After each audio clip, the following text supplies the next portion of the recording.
And so how about this? Not that I think this will ever happen, but here's my middle ground. I say deport everyone, by the way, who's here illegally. Make them go through the process like your parents are.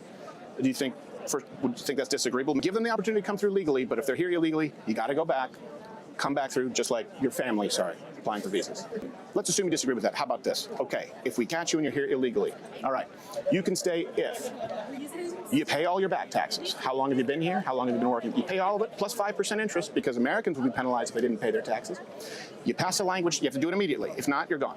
You have to pass a language test, civics test, just like you do to become a citizen here. I know it because my missus had to go through a naturalization test. She's Brazilian. And then you also have to provide proof of contribution to your community, bettering your community, as well as, by the way, a remittance tax, where you can't come here and send your money back to another country. No other country allows that. So if you come here and you don't speak the language and you haven't paid taxes and you're sending your money to another country, you're gone. If you already know English, you're ready to pay your back taxes, because if you were here wanting to be a part of America, you'd be saving your taxes just like I do quarterly. You could pass the language test easily because you're happy to be in the United States, and you'll keep your money here in our economy as opposed to sending it back, and just do a soup kitchen, charity. You do that, we'll give you a path to going through the process. Would that be fair? Anyone who doesn't meet that criteria, gone. Is that a fair compromise? I feel like that's a pretty fair compromise, except for the fact that it's immediate, right?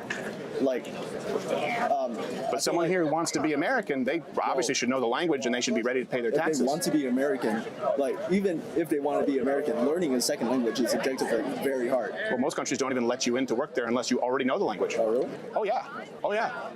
Even in provinces in French Canada, if you don't show the capability, you're not going to be getting into work. You're not going to be eligible for a lot of social maladies, like their sort of socialized healthcare. Yeah, we're one of the only. You know who has an official language of the country being English? Do you know who has that? India. Every other country, almost every country, had an official language except for us. By the time you get here, if you want to be American, right, it's a golden ticket, like you said, right? It's a great country. That's why they're coming here. Show the respect of learning the language and paying your taxes.